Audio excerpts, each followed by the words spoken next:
Inilah kisah keajaiban jubah Nabi Muhammad SAW. Rasulullah pernah menerima hadiah berupa sebuah jubah dari seseorang. Setelah menerimanya, beliau meminta istrinya Sayyidah Aisyah untuk menyimpannya. Tak lama kemudian, seseorang mengetuk pintu rumah Rasulullah. Ternyata yang datang adalah seorang pengemis yang meminta sedekah. Rasulullah pun bertanya kepada Aisyah, "Wahai Aisyah, apakah ada sesuatu yang bisa disedekahkan? Apakah ada gandum di rumah ini?" Aisyah menjawab, "Ya Rasulullah, bahkan sebutir gandum pun tidak ada di rumah ini." Mendengar hal itu, Rasulullah meminta Aisyah untuk menunjukkan jubah yang baru saja diberikan kepadanya. Setelah jubah itu dibawa, Rasulullah melipatnya dan menyerahkannya kepada pengemis tersebut sebagai sedekah.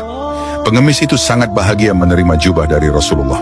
Dengan penuh rasa bangga, ia pergi ke pasar dan berteriak, "Siapa yang ingin membeli jubah Rasulullah?" Orang-orang pun berkerumun menanyakan harga jubah yang penuh berkah itu.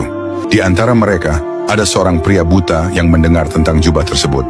Ia segera memerintahkan budaknya, "Pergilah ke pasar dan belilah jubah itu, berapapun harganya." Pria buta itu bahkan berjanji, "Jika engkau berhasil membelinya, aku akan memerdekakanmu di jalan Allah."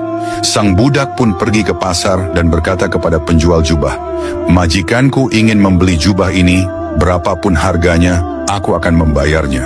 Setelah kesepakatan harga, jubah itu pun dibeli dan dibawa kepada tuannya. Pria buta itu menerima jubah Rasulullah dengan penuh harap. Ia mengusap-usapkan jubah tersebut ke matanya yang buta seraya berdoa, "Ya Allah, dengan kemuliaan Rasulullah dan keberkahan jubahnya, kembalikanlah penglihatanku." Subhanallah, seketika matanya kembali melihat, bahkan lebih terang daripada sebelumnya. Dengan penuh syukur, ia segera membawa jubah itu kembali kepada Rasulullah. Setibanya di rumah Rasulullah, ia berkata, "Ya Rasulullah, penglihatanku telah kembali. Aku ingin mengembalikan jubah ini sebagai hadiah untukmu." Kemudian ia menceritakan bagaimana jubah itu berpindah tangan hingga akhirnya kembali kepada Rasulullah. Mendengar kisah tersebut, Rasulullah tersenyum hingga terlihat gigi gerahamnya. Beliau pun berkata kepada Aisyah, "Perhatikanlah jubah ini, wahai Aisyah.